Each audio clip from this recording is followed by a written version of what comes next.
Under a frozen sky cracked by moonlight, a solitary figure trudges across an endless field of white. His coat hangs heavy against the wind. His breath does not fog. His footsteps do not falter. With every mile he crosses, the world beneath him grows quieter, as if nature itself is waiting for what he will become, waiting for who he will be. He is not headed toward safety. He is headed toward myth. And in the blinding storm of that final scene, one impossible question takes shape. Did the creature become Santa Claus? Long before audiences debated new interpretations of classic monsters, one filmmaker crafted a vision of Frankenstein that felt strangely familiar and unexpectedly warm beneath its gothic horror. At first glance, Guillermo Del Toro's 2025 adaptation appears to be a faithful tribute to Mary Shelley's masterpiece. But the deeper the film goes, the more it hints towards something else, something that pulses under the snow and shadows. The creature's journey, reshaped through Del Toro's lens, becomes more than a tale of tragedy. It becomes a path toward transformation, toward a mysterious destiny waiting in the far north. A destiny that uncannily mirrors the shape of one of Western culture's most enduring figures. The descent into myth does not begin with red coats or sleigh bells. It begins with a lonely wanderer, a heart struggling to find kindness in a world that fears him, and an ending scene so loaded with symbolism that many viewers left theaters with the exact same thought. Is this a secret origin story for Santa Claus? Tonight, we trace the path from monster to myth, from creature to Claus. Every origin story begins with a direction. In Del Toro's adaptation, that direction is unmistakable. The creature walks toward the North Pole, one of the few locations on Earth permanently entangled with the legends of Santa Claus.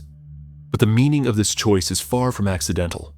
Throughout cinema, the North Pole has become shorthand for remote magic, timeless beings, and hidden workshop worlds located beyond human reach. It embodies isolation, cold, endurance, and myth-making. In the film, this destination stands apart from every other location the creature travels to. It is not a place of escape. It is a place of purpose. The visual language is striking. Heavy snowfall, vast ice sheets, long shadows across silent plains. The tone shifts from terror to something else, something contemplative, even hopeful. The creature's pace slows. His posture steadies. He walks not like someone fleeing death, but like someone walking toward a calling he does not yet understand. From the earliest moments of the film, hints of this destiny appear. After escaping Victor's laboratory, the creature does not immediately become a monster. Instead, he gravitates toward gentle acts of kindness. He helps an old man. He aids a struggling family. He frees a trapped ship in a dangerous ice field. He hides by day, emerging only at night to leave gifts, simple objects, small gestures, tokens of gratitude or apology.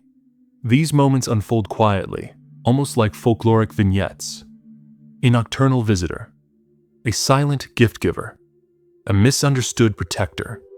The parallels are uncanny, and they only grow stronger. In storytelling, foreshadowing is rarely unintentional. And Del Toro, a filmmaker known for layering symbolism into every frame, leaves a trail of breadcrumbs that lead directly toward a Santa-like transformation. One of the earliest moments involves the creature's encounter with wildlife. Specifically, he befriends an elk, though many viewers interpreted it as a reindeer, a symbolic creature tied directly to Santa's mythology. The distinction becomes almost irrelevant. What matters is the visual language.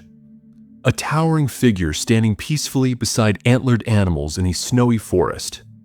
It is an image that feels like a living postcard from a Christmas legend. Then there's the coat. As the film progresses, the creature acquires a long, heavy garment. Thick fabric, flowing silhouette, a shape strikingly reminiscent of early depictions of St. Nicholas or Father Christmas. Those ancient versions that relied more on robes and cloaks than the modern red suit. The creature's transformation becomes less monstrous and more mythic. Not a beast in rags, but a wandering figure wrapped in winter. His immortality, too, becomes harder to view through a scientific lens. Surviving a point-blank explosion has no plausible explanation in rational anatomy. Mary Shelley never explicitly declared the creature immortal, but her novel implies he does not age like ordinary humans and might outlive generations. The film intensifies this idea, granting him durability that feels less biological and more supernatural. Not invincible, but enduring, capable of centuries-long solitude. Even the relationship with Elizabeth takes on symbolic weight. Her red hair, parted at the center, draws striking parallels to classic depictions of Jessica from a well-known Christmas origin film. Her tenderness toward the creature suggests the blueprint for a softer future, one in which companionship replaces violence.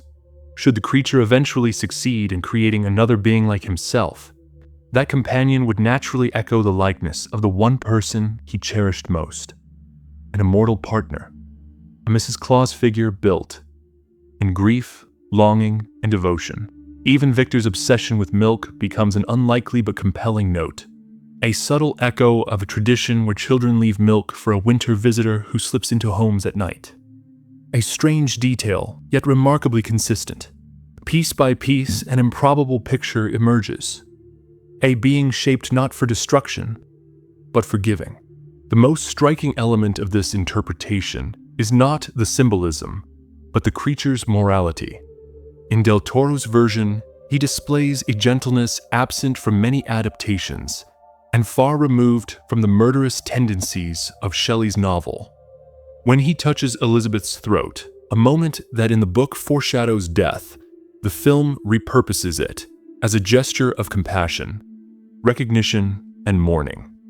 The rage that defined his literary counterpart dissolves into humility and forgiveness.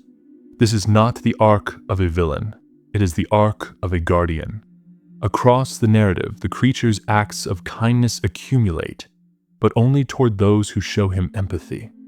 This selective benevolence mirrors ancient winter myths of spirits who rewarded goodness and punished cruelty. Santa Claus, in his earliest forms, was less a jolly giver and more a supernatural judge, a being who watched, who observed, who rewarded those who showed mercy. The creature embodies this duality. He is lonely, yet giving. He hides, yet protects. He avoids daylight, yet brings offerings by night. The theory stretches further still. If the creature eventually created additional beings, ones less burdened by sorrow and designed with purpose, these creations could fill the role of mythic helpers. Not elves, exactly, but skilled craftsmen shaped with intention. Yet the film leaves this entirely speculative, anchored only in the creature's longing for a companion, a longing deeply tied to his identity.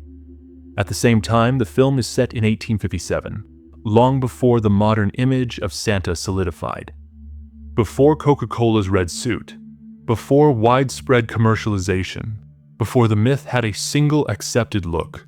The story takes place in an era when Santa was still fluid, regional, half-pagan, half-Christian, a perfect historical moment for a wandering figure of mystery to slip into the folklore of northern towns.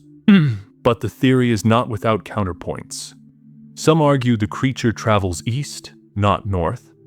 Others insist that canon origins of Santa date centuries earlier, tied to St. Nicholas and long-established traditions.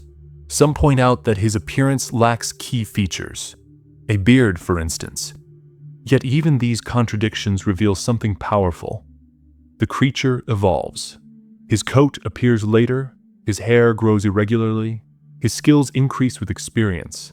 Nothing says he would remain unchanged after decades or centuries living in isolation. And perhaps that is the point. Santa Claus, as a myth, evolves. Why couldn't he? Was Del Toro hinting at this transformation? Was it deliberate? Or is it simply a theory born from the uncanny symmetry between monster and myth?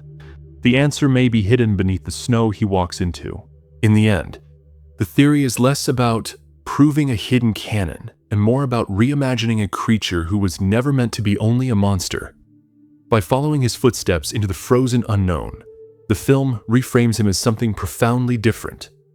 A spirit shaped by kindness, hardened by tragedy, and guided by a longing to give rather than destroy.